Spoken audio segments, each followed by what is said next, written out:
And what's going on, everybody? This is Dan French. This is another French Workbench podcast.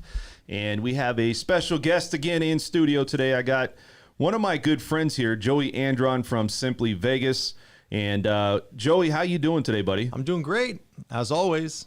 Good, man. Nice to see you. I love having you here. Joey's a very busy guy, so for him to take time out, really appreciate it, Joey. I want to say that, we have a very special guest. This guy, he's an injury attorney. He's done a lot of different things. It appears that he's been a part of the Boston Marathon bombing, connected case to that. Also, cybercrime prosecutions. And, one of the things that we look at here is people doing fraud. We talk a lot about wire fraud, and we talk about mortgage fraud. And so without further ado, what I want to do is I want to bring him on. His name is Nicholas Woolridge, and he is from it's WLV Criminal Defense. Nicholas is a top criminal defense, I guess it's a firm, and he's also a criminal or injury attorney. So let's bring him on. What's going on, buddy? How are you? Greetings. Everything is fabulous, man. Nice to see you, man. I appreciate you coming on. So you guys have your own, I guess, setup where you guys actually do a lot of social media and stuff with just introducing different things going on. Do you guys do a lot of social media work? Is that right? Marketing team probably handles a lot of that stuff. I mostly just do the legal work. Yeah, you look like you're working hard, man. So Thanks, let's man. talk a little bit. Let's talk a little bit about what's going on. So we have a lot of people out there that we talk about mortgage fraud and, things that people want to know and some of the stories that goes on. And when you talk about mortgage fraud, we always get questions about, is it safe to wire money to a title company?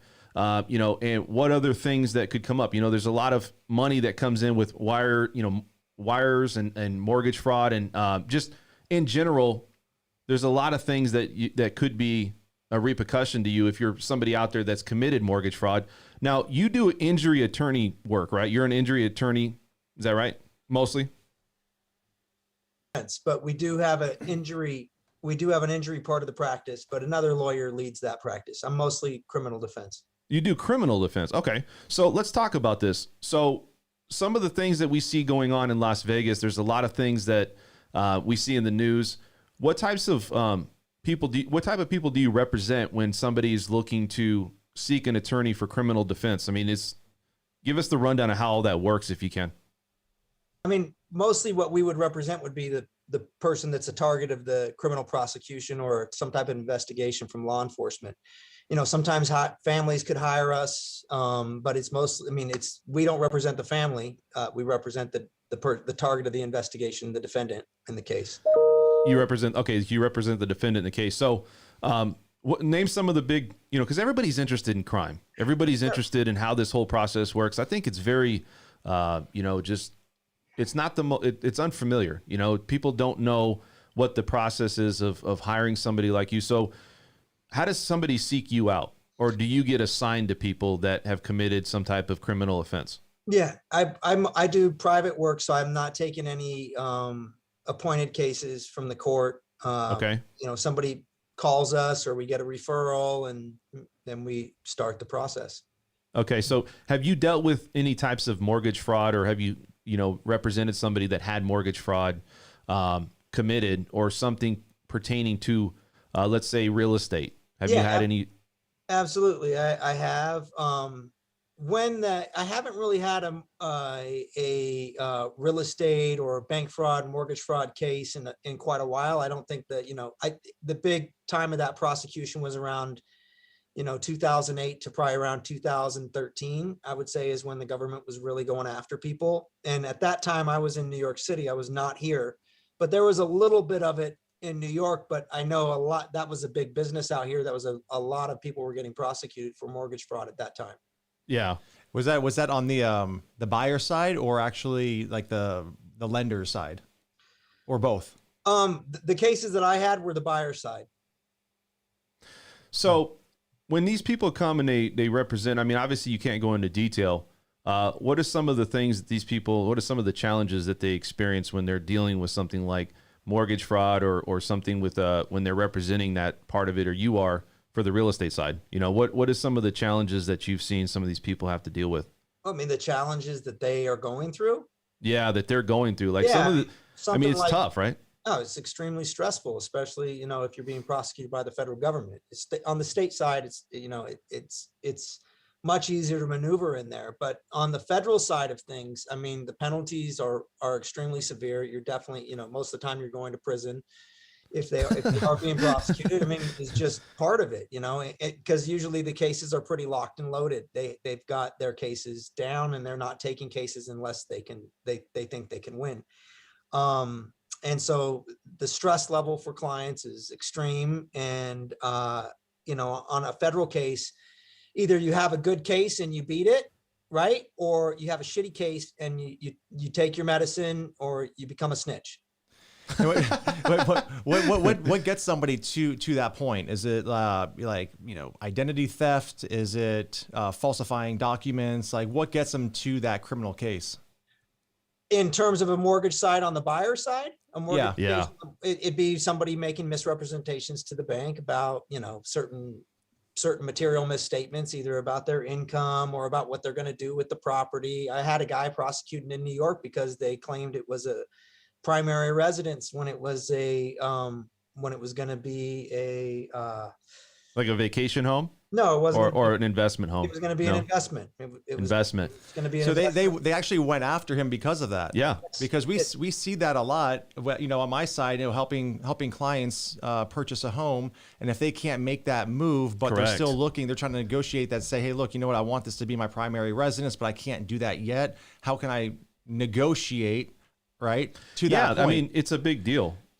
You know, people always want to say, well, how do you get into something? And, you know, he look at, he's an attorney. And you got to be careful with those mortgage brokers too. I mean, some of those guys, they just want to make deals, right? So it's like, listen, I can get you a lower rate. Just say it's a, you know, a primary residence, and it's all good. Yeah. Mhm. It's got to be legit. I can get that lower rate. Like, don't take the, you know, don't be penny wise, pound poor. That little like rate change of 1% that you were desperate to get is now costing you potentially prison time, and, you know, I don't know, $50,000 on me to negotiate. Yeah, what's the 50,000 on me? What's the most time that you've seen somebody get sentenced for something like that? It really all depends. On the federal side, it's going to depend on like, what's the loss amount? Like, how much did the bank lose out, right? I mean, on that case, the main thing was like the fraud was pretty clear because there were emails and everything else going back and forth. But the issue was like, the loss amount, like how much did the bank really lose, right? And on those mortgage cases, it was like, it's a different type of loss amount than you deal with other types of financial crimes. You get to look at the property and what the value of the property is at the time of sentencing. So we had we had a big evidentiary hearing, and the government brought in experts, and I brought in experts to talk about what the property was actually worth. And that lowered his sentence significantly, because we were able to prove to the court or the court was able to buy our argument that the property was worth much more than what the bank was claiming it was worth. So that helped his loss amount and lowered his sentence. Yeah, it's a big deal. He might have got 3 years or something like that. It was a while. I mean, that's still a lot of time. I mean, That's a lot of time. Just trying to buy a house, It is. right? And then you get a different kind of house. There was a little bit more to it than that. This was a buyer with like a pool of investors, and like one of the investors was a lawyer. He ended up snitching on my client, and they actually didn't go after the guy who actually was the one who applied for the loan, but it was like a conspiracy to commit bank fraud, wire fraud, mail fraud type of case. Yeah, there was times where out here, you know, there was been numerous situations. One incident I remember is there was an incident that happened where a mortgage company was giving loans to somebody. I'm not going to say a name, but was giving loans to people where the houses weren't even built. It was almost like it was fraud. I mean, it was saying, you know, I'm giving a loan to somebody that the homes weren't built, and then they ended up getting caught and they got fined a lot of money. But these things happen more than people think. You know, there's another instance where I was in a mortgage company before, another mortgage company, and the guy was taken out because, you know, he was basically stating and putting things and writing the income on certain things. And obviously that got him in trouble. So when you look at this whole thing, I mean, there's so many things that's going on or that's happened. Have you had anybody or have you witnessed anything where you've witnessed some type of fraud that goes on here in Vegas pertaining to something like that, you know, where you see it's like almost like a real estate? Pertaining to like a real estate transaction. Yeah. Like where it's almost like a class action lawsuit, you know, that I don't want to say the mortgage company, but like I said, man, they got in hot water for that. You know, they were giving loans out to people that there was no homes to give loans to. I mean, I haven't seen anything like that recently. I think people are pretty scared about what happened last time. I know it's not what it was back in '08 when they were just giving away, you know, money like candy. I think they are. And I mean, I think the regulations are starting to soften a little bit. And when you have a hot market like this, where, you know, everybody wants to get a home and you get that kind of fear of missing out, like, oh my God, if I don't get the home now, it's going to, you know, every month it just keeps going up and the rates may be going up. And so you get this like feeding frenzy of like everybody trying to get in, and you've got fraud that happens in those types of situations. People start getting creative in this market. They do. But previously, you know, back in '08, it was much different. You know, they were given these stated income, stated asset loans, which is really like an invitation to fraud. But it's like, we're just going to turn the blind eye. You know? Like, well, I know you can't prove how much you make, but just tell us, and then we'll give just write it on this napkin. Yeah, you know. Was there a ton of lawsuits that went back when in like 2005, 6, and 7? Now I'm looking at some of your information online. Yep. And what I'm looking at is that you were actually grew up here in Las Vegas, huh? No, I grew up in Reno, Nevada. Reno, Nevada. So did you come down to Nevada, University of UNLV? Yes, I went to law school here, and then as soon as I graduated, I moved to New York, and I took the bar out there, and I was out there for 10 years, and then I came back in 2015. So you saw what was happening here probably during that time? Oh yeah, I mean, I always loved Las Vegas. Like I got a deep love for it. I'm a native of that, and I love this town. I love our state, and I was always like, I really only planned to go to New York for a year. It turned into 10. But I was always interested. I was always reading the Las Vegas Sun. I was always wanted to know what was happening here and really interested. And I felt really bad for the town because it was decimated, you know? Mm-hmm. Well, so like you go back and you look at 2004, 5, 6, I always say those years because that seemed like that was the years that all this thing failed. Were you representing anybody during that time as far as any type of cases, criminal cases for real estate? Not here. No. Not here. It was all in New York? It was all in New York. And we didn't have that same problem in New York. New York has a much different thing. They have co-ops and condos, and there's like major board approvals, and it's not like, it isn't just like, show me your credit score and here's $500,000.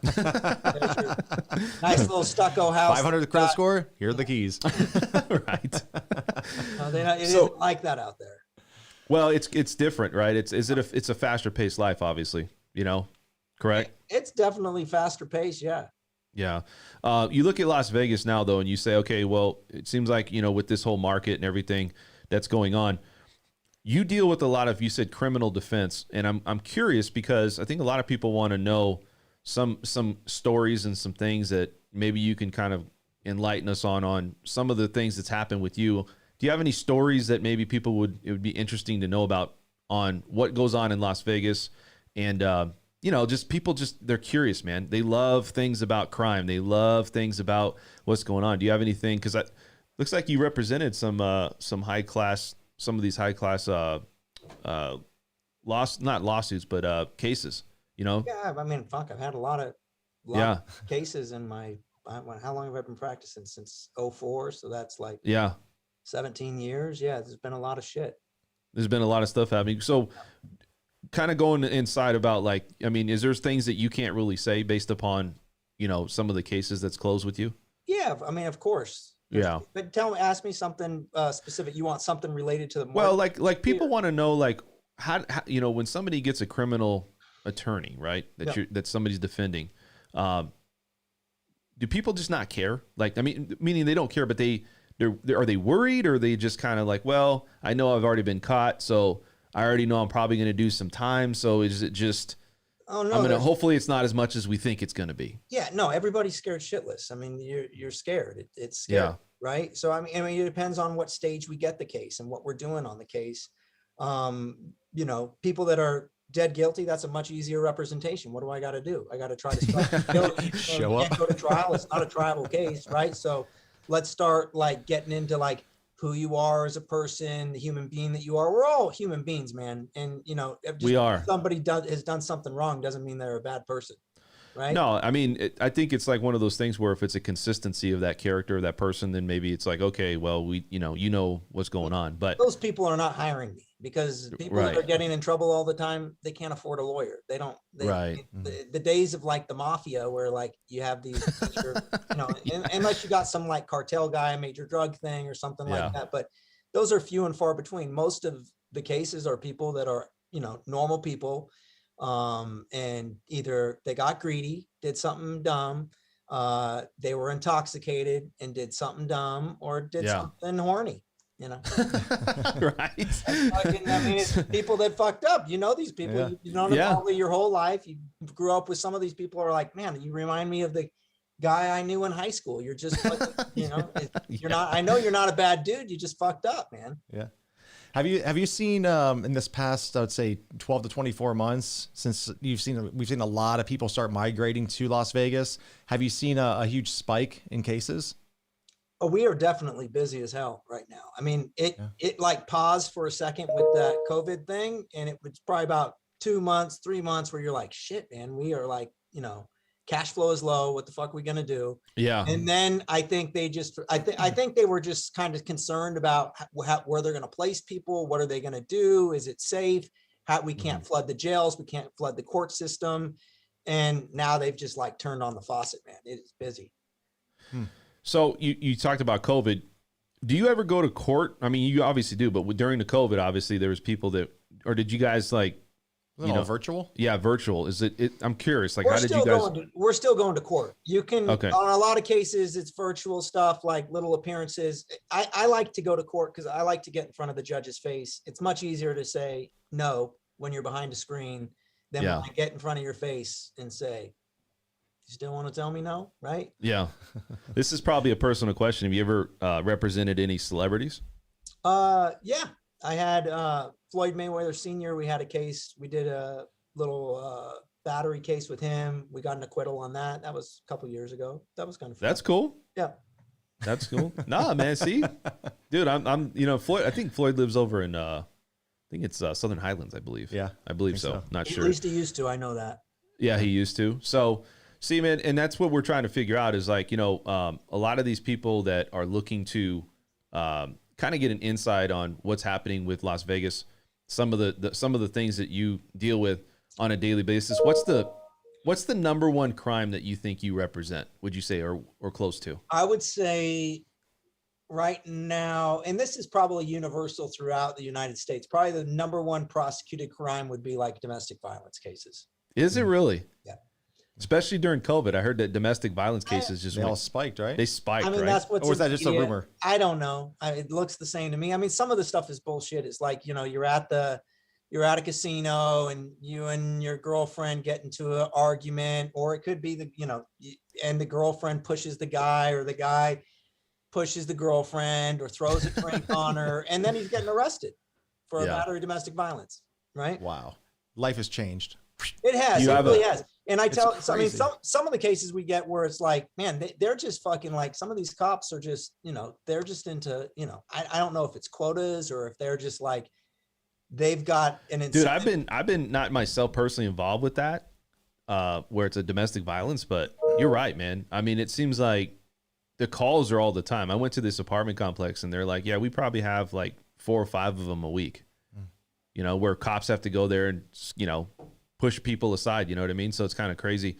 But I mean, some of that, somebody calls the cops, right? And then the cops come and I don't know why people ever talk to the police. There's no reason to do that, right? And I mean, and a lot of times it's like a neighbor might've called the cops and, you know, the couple doesn't want anything to happen. Then keep your fucking mouth shut.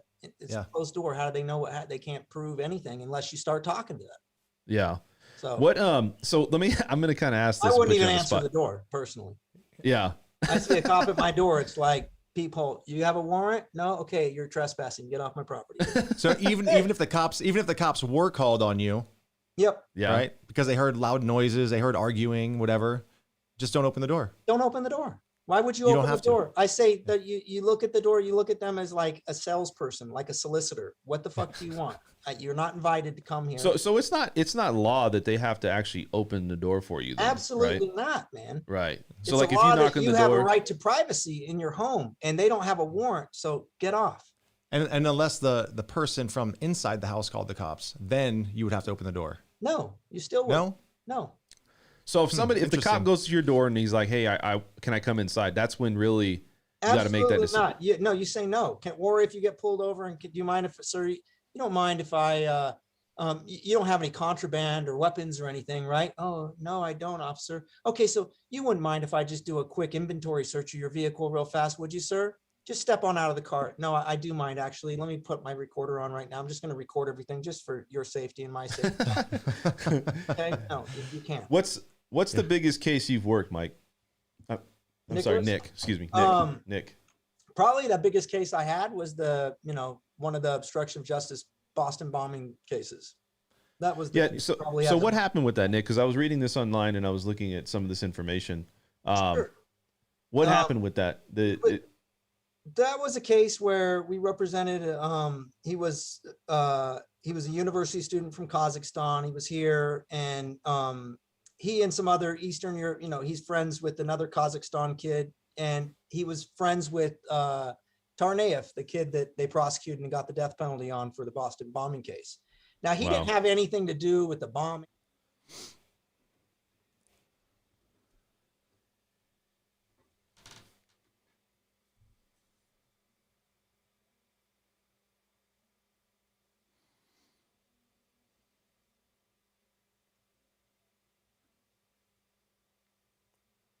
Wow.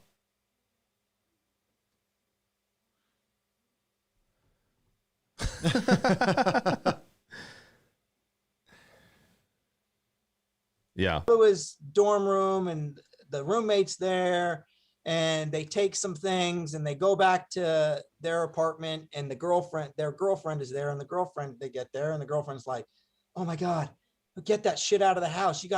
I don't want that in here. Yeah. So one of the kids like, I'm going to throw it away. And he says, should I throw it away? My guy says, I just, get rid of it, man. And he throws it away. And FBI had found out that they had gone over to that house and had taken some things. So they came to their house like SWAT team tanks. I mean, it was huge. It was a big deal at that time, right? And pulled the kids out of their house, shirtless, take them to a precinct and proceeded to interrogate them and interview them from it was like from the morning. I think it was in the morning that they came to the house. It's like 9 until like way late into the late afternoon, like 6 p.m. And got some information from them and they claimed it was like some type of confession that they had thrown away the items because they wanted to help their friend, and they got prosecuted. So he wasn't really directly involved with it. He was just kind of at the wrong place at the wrong time. And that was part of it. Yes. Huh. How many years did he get? 3. That was actually really good. He had a really good judge. He was probably the best federal judge I've ever practiced in front of, because that judge was like, listen, I'm not gonna hurt you. I'm not gonna make the penalty worse because you decided to go to trial on your case. And I thought that was really stand up. That is. Yeah. Yeah, because typically with so much national exposure like that and everybody's out for blood, I mean, they could have really put him away for a long time, right? Oh, I mean, the guidelines on the thing, there's these things called sentencing guidelines that the sentencing guidelines determine kind of what your sentence is, and his guidelines were off the chart. He was like a level 43, which was a life sentence because it was a terrorism case. And I mean, a big part of my thing was like, my pitch at sentencing was, this is, there's no case other than maybe a sex case where people are so amped to just fry somebody, especially at that time. I think the sentiment has kind of changed towards people of Muslim descent and the whole terrorism thing. I don't think it's as like people are looking at it like they were back then. But at that time and in that moment, it was like, people hated anybody that could potentially even be involved in terrorism or accused of terrorism. You're really, you're starting at behind the 8 ball, just like a sex case. Yeah. Is he still here in the States? No, he was not a U.S. citizen, so he was deported. Oh, wow. 3 years and then he's out. 3 years and then he's out. Yeah. He's doing really well. He's in Kazakhstan. His family has a lot of money there in the oil industry and stuff like that. So do you have to, like, everybody has, you got to have relationships, and you got to have good relationships. It doesn't matter who you work with, you know, you got to be able to get along with people. And absolutely.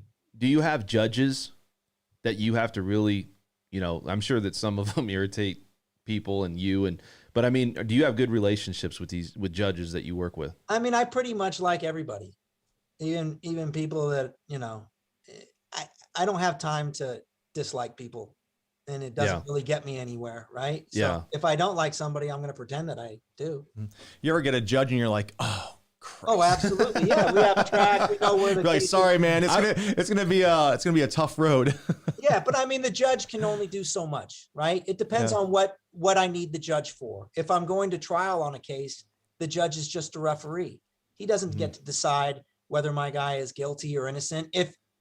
If the person gets convicted of a count or, you know, multiple counts, right, then I got to worry about sentencing because it's the judge that's going to do the sentencing. Now the judge can play with me and he or she can, you know, can I swear? Oh yeah. Yeah. So the judge could fuck with me and make some bad calls, right? But they've also got to be careful, because if that jury sees that judge is not being fair, then it starts to come towards me too, and the jurors start to think like, this is fucked up, man. Yeah. This judge, this prosecutor, this guy, the government is totally against this guy. Everything's stacked against him. Fuck this, man. You know, so they've got to be careful too. So it depends. The judge can totally, like, you know, it is very important about who the judge is, but the judge only has so much power in a trial. Really? Yeah. You would think that they have the most power, right? Well, I mean, they have power in terms of making calls, but they don't have the ultimate say. Right. It's the jury, guilty right? or not guilty. Yeah. Right. That's all I care about. Yeah. So, you know, if the judge is going to start being really difficult, well, I'm going to play that right up. I'm going to show that. I'm going to expose it. So does it ever get hostile in the courtrooms? With the judge and the attorneys? Just in, like, families are there, attorneys, you know what I mean? The judge. The tensions are high. Like, I'm just curious. Yeah, of course it does. Yeah. I mean, what is some of the family you ever witnessed or been a part of where, you know, some of the family wanted to fight each other? You know what I mean? You see that all the time on these episodes. So is it ever get to that point, or is that just all for TV? Family wants to fight each other in like what? Like maybe one family member's being. Let's say somebody did something to somebody's family, and then they were upset about it, and they wanted to get back at those people, you know? Absolutely, yeah. Yeah, and so that's really just like you see on these court TV shows, you know, it's the same style, same things happen. No, I mean, there's so many, like, I mean, there might be some yelling and some screaming, but there's, like, you know, there's court staff and marshals and police officers. That shit's going to get broken up pretty quick. What's the longest case you've taken? The longest case? What do you mean by that? Like how many, like, months? Is there years, months? Have you ever taken a case where it's been over a year? Oh, absolutely. Tons of them. We got okay. What's the longest one that you had to work through? That's pretty. Has it been multiple years? I've got multiple. I've got some cases that are from 2017 right now. So what happens at that point? You're at 2017. You fast forward to 2021. Nothing's been resolved. You guys are kind of like through the court system, going back in front of the judge. Like, when does the money run out? And if it does, do you just say, hey, listen, I have to turn you over to a public defender? No. So it depends, right? If it's mostly criminal cases, you represent people on a flat fee basis, unless it's federal. Then I usually charge hourly because I don't know what I'm getting into. Criminal case, state level, I can look at the case and say, I know what I got to do. I know kind of, you know, and maybe some of it, I look how many witnesses there are, what type of investigation I need to do to defend this case, and I can charge a flat fee. And usually I like to do that because the client's happy. They know what they're going to pay, right? Rather than continuing to hit them up for money all the time.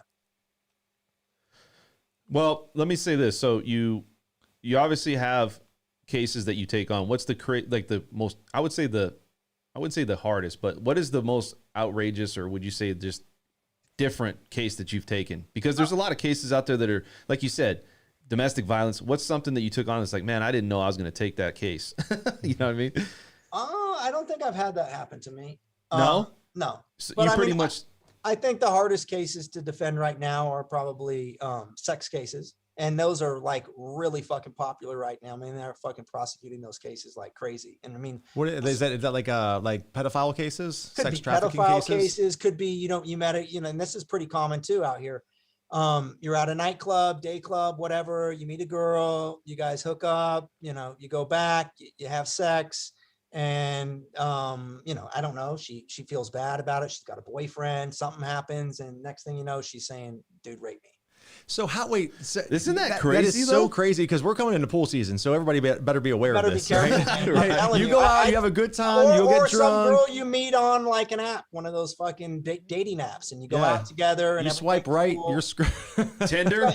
You gotta be. I mean, you got to be really fucking careful. I'm telling you, it is scary. Yeah. So what happens at that point when they know it's mutual? When the guy's like, no, listen, like, she okayed it. We went back to her room. We did it. Yeah. And now all of a sudden she's saying that I raped her, but I know I didn't. Like, how does he defend himself to say, look, you know what? It was consensual, but now she feels bad, like you said, and she is throwing this case at him. Like, how does he get around that? Sure. Like, he has like no defense. Let's say what happens in some of those cases is, the client calls me up. He got a call from a detective, right?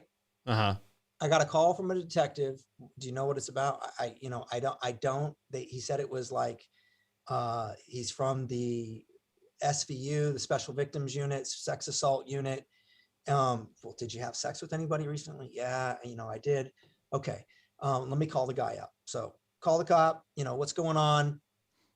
And they'll usually tell me a little bit, right? They'll say they really want to get an interview. That's their main thing. That's their main goal, is to try to get an interview with the suspect, to try to coerce a confession, or at least get information and stick him to a story, or gather information. And that information that he gathers, he uses it against the guy, right? Yeah. Mhm. So it's very important anytime that you are a target of an investigation, or even if you're, I think even for witnesses, you got to keep your mouth shut, not to talk to them and lawyer up. And then we start our thing and start messaging the detectives and telling them like, hey, we'd love to get to the bottom of this just like you. Would you be willing to share some of the information that you have so that I can properly debrief my client before I agree to an interview? And of course, they're never going to give me anything. And then, I start turning around on them. It's like, you're supposed to be neutral, right? You're just supposed to be an investigator. You don't not to be working for the DA's office, but I'm sure you're going to share stuff with them. So I just want to make sure that you're going to be neutral, that you're going to do a thorough and complete and fair investigation in this case. And Right. also, and I know they're not, because most of the time, all they do is they take a statement from the accuser, and that's enough for probable cause. And they're planning on doing an arrest. You see these sports players out there. A lot of them are targets, would you say? Or is it something that's really happening? Because, you see it all the time. There's one they're going. Totally targets. I just had a guy recently. I won't use any names, but recently he had come, hooked up with, gotten taken to some club, and then hung out with these girls. And they took some, compromising photos of him. And then they found out who he was, went on his Instagram, saw that he has money, saw that he's getting married to some girl Wow. the next weekend, and starts messaging him on his social media saying, hey, they say what happens in Vegas stays in Vegas. Yes. That's not necessarily so. Everybody. Yeah. I just saw that you have this wonderful fiance named so-and-so. It'd be a shame if she found out what you were doing this weekend. I'm sure they're trying to there's extort him. Yeah. I'm sure there's 20,000 reasons, $. Yeah. Why she should not find out. Why don't you, get a hold of me on this Cash App and we can call it a day. Wow. Isn't that crazy? It's sad to say, but women have so much power and leverage over guys in that regard. It's crazy. Have you ever had a guy do that? It's opposite. Women always do it. Have you ever had a guy say that? Never, right? I don't ever a woman remember. of sex assault. Yeah. No, I have not. Right? Isn't that crazy? So what is the success rate? What? The success rate of women succeeding at getting a lawsuit where it's like, they put themselves in that position where they obviously want to blackmail or try to get, because I'm sure it's not always that case, but in that case it was. But what is for women? Like, what do they? Maybe it didn't happen. Maybe it did. We'll never know. In some cases, do they have a high success rate of getting those cases won? Well, it depends. All of that is fact specific, right? Meaning, like, what are the facts in the case? What kind of evidence they have? I mean, sometimes I got another guy who's like kind of a, you know, he hangs out with famous rappers and he has his album thing and he hung out. That's a case that's pending. So I don't want to talk too much about that case, but that's a case where, I mean, the evidence is so fucking weak and everything that she did makes no sense. Right. Yeah. I mean, in her statements, she's so inconsistent with what she says. And one of the things I always say is like inconsistencies are the best detection of deception. Right. Mm-hmm. Yeah. So, I mean, that could be what she says is inconsistent with what she said in the past. What people are saying is inconsistent with what she says. And what she does is inconsistent with reality. Right. Is Las Vegas the same as far as the nightlife? Because as far as New York, have never had so many sex cases as I have in Las Vegas. Really? So this is like the destination for that, right? But I don't know if it's the destination for that or if it's like this Me Too movement. I came here in 2014 when there was like that thing was starting to push, but it is fucking crazy. And another, I mean, you know, and some people just are so offended by these cases, but are, you know, child sex cases. And those are becoming a huge problem where it's like, man, you know, all somebody has to do, you could have a kid, you know, she's upset with her stepdad or her dad. And next thing you know, all she's got to do is say, he touched me. You guys fucked.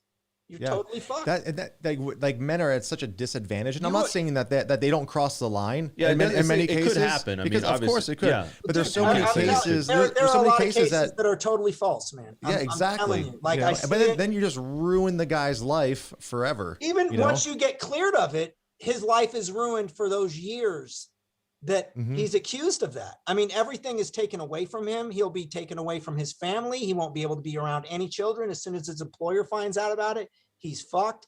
He's going to be on some type of electronic monitoring if he can make bail. It's really scary, man. And then if he proves his innocence, people still won't believe it. Well, they'll always have a suspicion, right? Yeah, exactly. And I mean, on those cases, the penalties are extremely severe. It's 35 to life on a child sex assault, 10 to life on just a touch, 10 to life, mandatory minimums. Those are mandatory. Just a touch.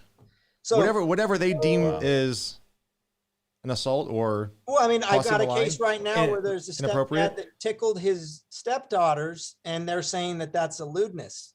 He tickled her. What? Yeah, she goes. And they're really taking this serious with that. Wow. Oh yeah, we're going to trial on that case. Is this just like opportunists trying to take advantage of a situation, or are they just like in a position where they want somebody out of their life, so they put this on them? It could be it can be a multiple of reasons. It can even sometimes you have cases where the parents are getting divorced, and then the mother's not getting what she wants, so she's gonna like kind of cuddle up in with the and say he touched the daughter. There's that kind of stuff. So Vegas is kind of like a hot spot for just, obviously you said domestic violence.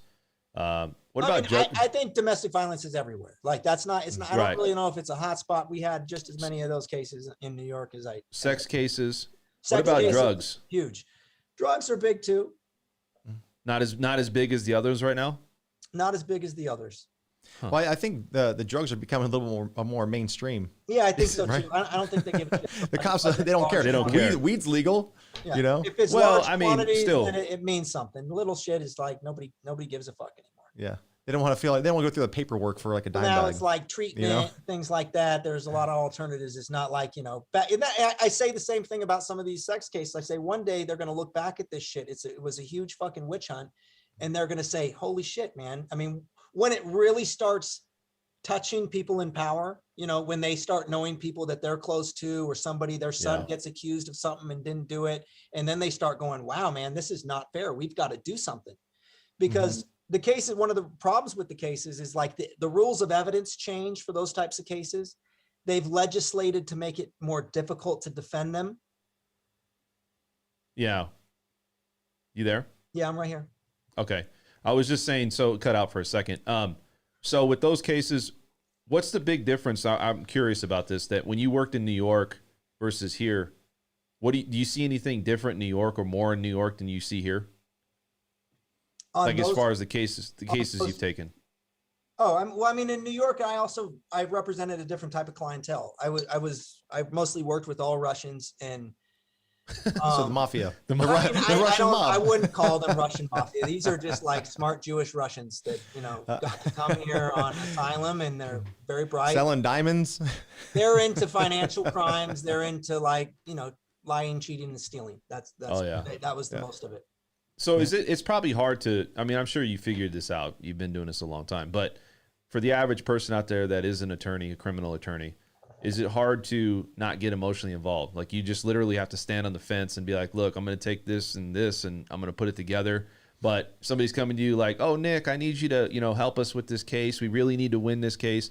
You're like, look, it's about facts, right? And so is it, well, it's not. you really got to hold your ground that way. Yeah, it's about facts, and it's about the story that you can tell, right? What's the narrative? How are you going to frame the case? Just like the government does, just like advertisers do. We're doing the same thing. Sometimes we will test our theories on focus groups or mock trials, right? To find, like, if we have a theory and the client has the money to do it, that's Sure. where we can really start doing some high level practice and we have a courtroom at the office.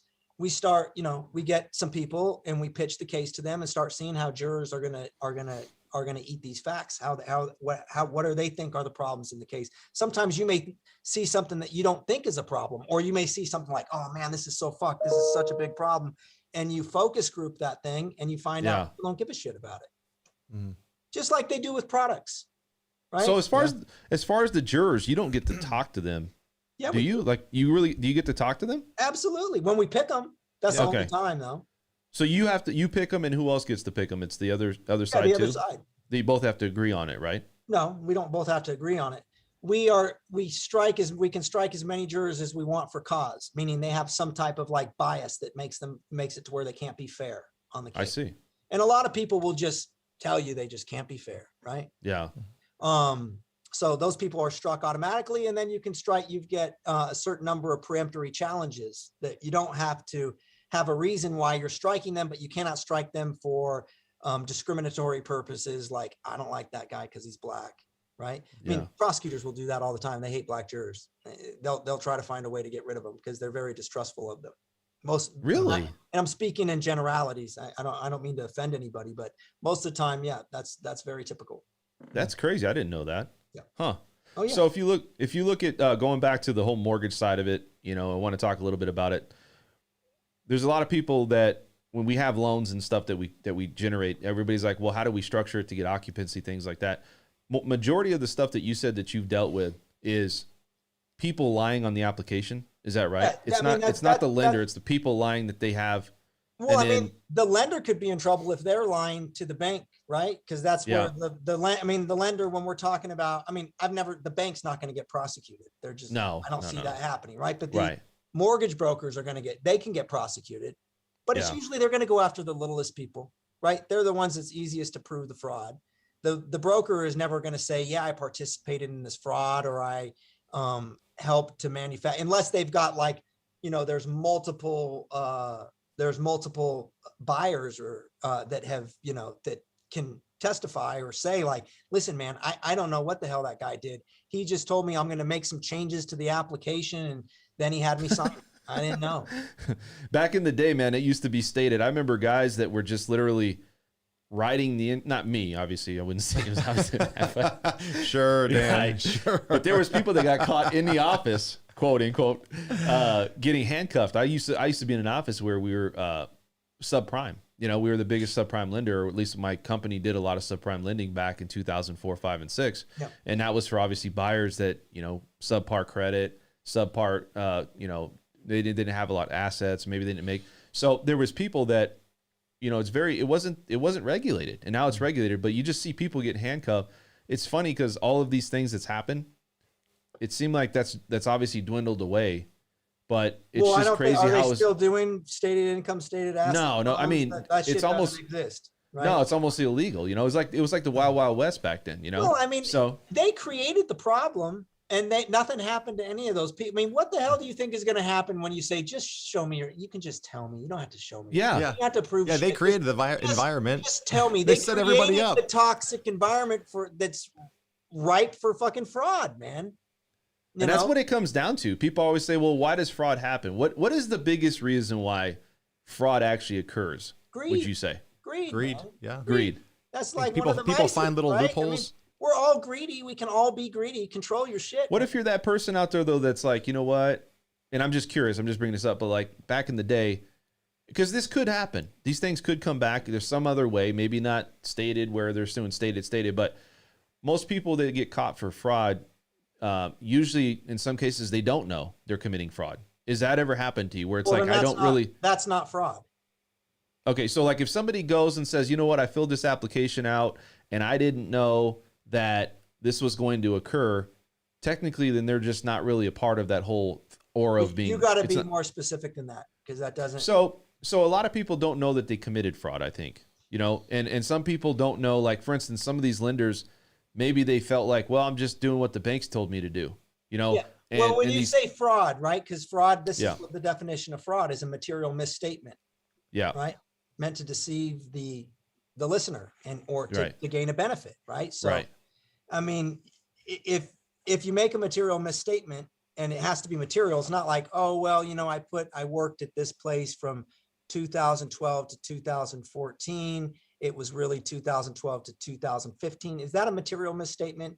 Is that what the bank relied on to give the loan? Right. So it's got to be material to the lending qualifications. Think about it like, I guess let me explain this better. Maybe I'm not explaining it to you because I know you're a very intelligent person here. We're talking to Nick Woolridge.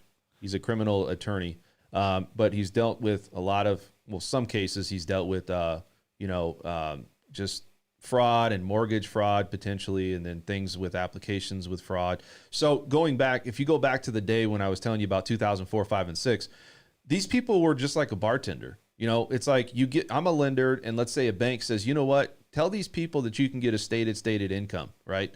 Or you can use that. Just tell us what it is. They go through the process. They're like, really, I can get approved for that? Oh, okay, cool, let's do it. Do you hold the lender accountable? Do you hold them accountable, or the bank? It would be the bank, right? Because the bank is the one offering this stated, which resulted into a problem, correct? Well, unfortunately, that's not how it works. It's because the bank is saying, listen, I understand that people like a bartender, he has a lot of tips. He can't prove how much money he makes. It's more difficult for him to be able to prove that. So what we're going to do is we're going to lower the standards a little bit. We're going to let people just state their income, okay, and state their assets. Like you didn't have to show that you had money in the bank, or, you know, because some people would maybe get the money and just shove some money in there, get a friend to loan them some money, put the money in there to make it look like they had money, right? Or whatever it is that would, when it went to underwriting, it's not going to pass. So we got to do this stated income, stated assets. So it really, it's up to the borrower, right? Because he's the person who knows what his income and assets are. The lender doesn't know. The bank doesn't know. They're relying on him. So if he's going to lie about it, I mean, it's his fucking problem. They just set it up like, hey, listen, if you do all these things, they totally set it up. But I think there's some, and there wouldn't be a problem if there wasn't a default. Yeah, I think there's some people naive though. That's what I'm saying. I'm not saying like they're bad. They're just naive to the situation. Because some people, look, even to this day, people don't know how loans work. They don't know how things move. You know, they really don't. Just like me, I don't really know how to get started on a criminal attorney. If I wanted to find one, I'd have to figure all that out. You know, same with a lender. They kind of go. So if somebody's telling me, hey man, I'm in this line of work and this is okay, it's just, to me, you would think that the client would be off the hook, and then they would look at, well, was there really something that was committed? But there was. But unfortunately, you're kind of on this chain reaction. Well, I'm not saying every. Yeah, I'm sure that lender, right, that mortgage broker who, in the hypothetical that you just described, you know, if there's like enough borrowers that are like, you know, they defaulted, FBI comes, investigates some interviews, and he's like, I don't know, this is what the broker told me to do. I didn't really know what I was doing. If maybe they get enough of those borrowers, then they're also going to go after the broker. See, and it's, you know, sometimes I look at it as like it's opportunity. There's times where I've seen where people get hit by a car, right? Nothing really happened, but they know this, they know the rules, they know what's going on. 2 years later, all of a sudden that pops up and they're suing the insurance company, right? And they're getting a lump sum of money. It's just knowing the facts, I guess, and knowing your options. But sometimes you suffer, or not suffer, but you're the cause of what happened, right? Because these people that sometimes when they get in these accidents, that's a big thing out here.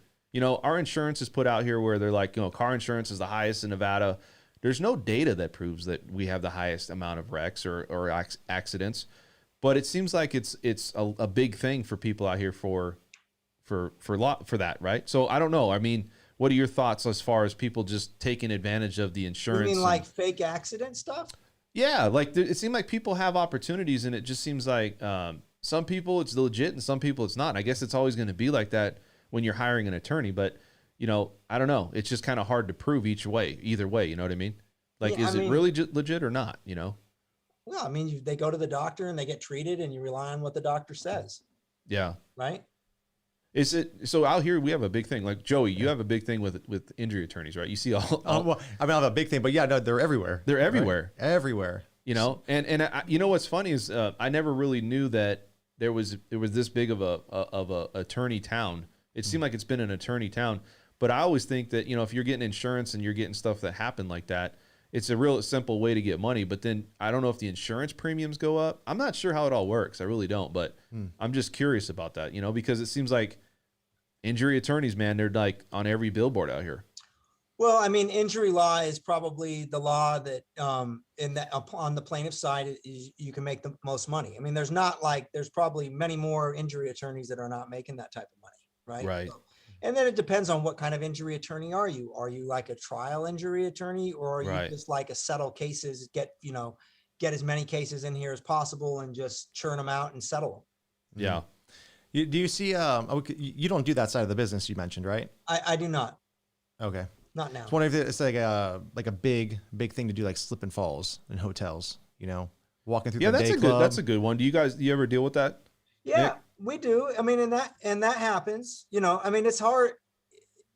Fraud can always happen, but I mean, that place is so surveilled. I mean, it would have to be. It's tough. It'd be. I mean, it's got to look legit. Yeah, it's got to look legit, man. I mean, sometimes you can see people. They fucking, you know, somebody comes, hires you, and then you get the surveillance, and you're like, dude, you're like walking around the fucking puddle before you decide to fucking. You're like, all right, you got me. Get the fuck out of here. I think being an attorney, dude, in Las Vegas, though, you're never going to not be shortage of business. Oh, this is great. It is a fabulous town to be an attorney. I mean, you got. I feel so blessed every day I wake up and just I'm like, damn, I'm so fortunate that I really love my job. Isn't that crazy to say that?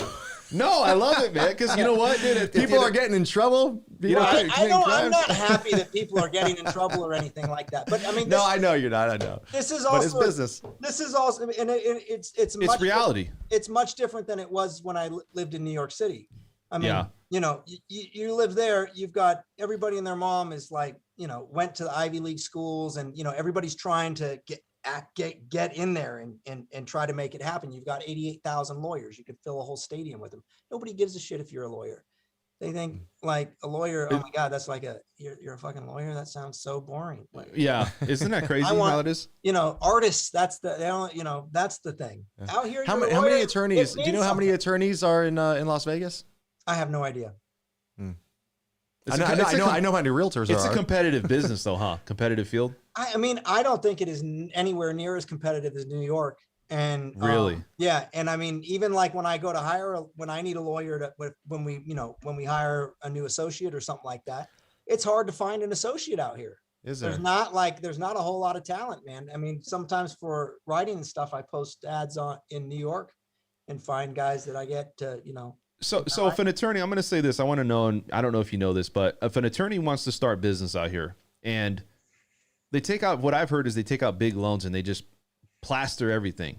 They plaster buses, they plaster, like, is that normally how it gets started? Where, somebody takes out a huge. Like that. I don't, but I do a different kind of work. To me, it'd be like, it would really turn me off if my life is on the line and I'm like going to hire some dude off a billboard. Right. I just feel like that would kind of fuck with my brand a little bit. Unless only one I've thought about doing would be a billboard. My manager and I were talking about it. It would just be something like, say something like one call, that's all. Not even that. No, not even that. It'd be it's just all cheesy. You know how they have like the half price lawyer, right? Yeah. What was that? Woolridge Law, expensive AF. That's it. Expensive as fuck. Yeah. You can't afford me. That's just it. And people want you. That's funny, man. Anyway, so I appreciate you taking about an hour out of your time today. I think what it is we're trying to give insight on what's happening in Las Vegas. And if somebody wanted to hire Anybody you for, can be accused of a crime, man. All that has to happen is somebody say you did something. Really, that fucking simple. And a lot of times people are going, wow, that isn't it that simple? It's crazy. That's what I'm saying. It's I don't so understand. crazy. So all they have is that this person said it. There's no evidence. That's the evidence, man. I know it's not fucking fair, but that's the way it works. When will that Times ever have change? changed, Will that man. ever I don't know. change? I don't know. Beat the I don't shit think out it'll of He it. change. said. He said. She said. We just got to Whoever beats you to the punch. beat the shit out of the government, and then maybe they start changing their tune. You know, maybe what we need to do is try cases more. More cases need to actually be tried rather than just please. Does women's cases, or do women have a little bit more? I would say they get a little bit more approved, not approved, but they're basically on the case. They win more of the cases, meaning if they filed a complaint, let's say they're the ones that's filing it, is theirs taking a more, it's different approach, I guess. But does that lean in their direction? Yeah. Does it kind of go their direction a little bit more? Do they win more of the cases? Because, it seems like most of these cases are coming from, when you talk about this, from women saying these things are happening or occurred. Now, On I'm the sure sex cases? Yeah, just on in general. I mean, it just seems like these cases that you're talking about with the sex cases, it seems like whatever they say, it's pretty much legit, and that they're going to take their word for it. Well, that's probable cause, right? That's what they need for an arrest. So if somebody says it happened to them, I mean, and sometimes it's like, how the fuck can you prosecute this case? And what the fuck did you do other than go and interview this person? Did you go to the place to fucking check for DNA? Did you fucking, she claimed that she was lying on the bed and that he was doing her from behind. Did you check the height of the bed? What the fuck did you do? Does it get detailed like that? Huh? It really gets detailed like that? Oh, you got to make it detailed like that. Yeah. Wow. Yeah, I mean, if someone's life is on the line, you when better. someone is looking I'd go at the black light. I'd be like a black light on the sheets. They're sheets. looking at 10 years to life and their reputation is destroyed. I hope the fuck you're going to do something more than just take a statement from this girl. But in cases like that, it's like you're probably representing the guy more than the woman, obviously. Yeah. Well, I haven't had a case. I actually do have. There's like a threesome case right now. Okay. But that's the rarity. Dude, this has been entertaining for me, man. I've just been listening, so I appreciate it. No problem, man. Maybe we'll have you back on. I don't know. Maybe I can meet you at one point. I'm not sure. You look like a busy guy, so come on to the office sometime, man. You see the operation. Yeah. So is anybody you want to throw something out? How anybody can get a hold of you? Absolutely. I don't know. Just go ahead. I don't know what the number, phone number, 702. Anything, website, phone number. 702-623-6362, 702-623-6362, or www.LV Criminal Defense, or the personal injury side of the practice is www.LV Personal Injury. Or we're looking at your website right now, man. You got, I don't know, about 7 or 8 people standing around you. Is this the crew? Yeah, that's the crew. Good stuff, man.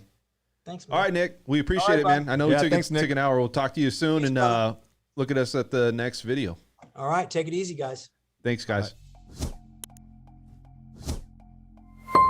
Thank you for watching an episode of the French Workbench podcast. If you want to tune into past episodes, please subscribe to my channel now. Also, if you want to look at our audio-only options, we do have iTunes and SoundCloud.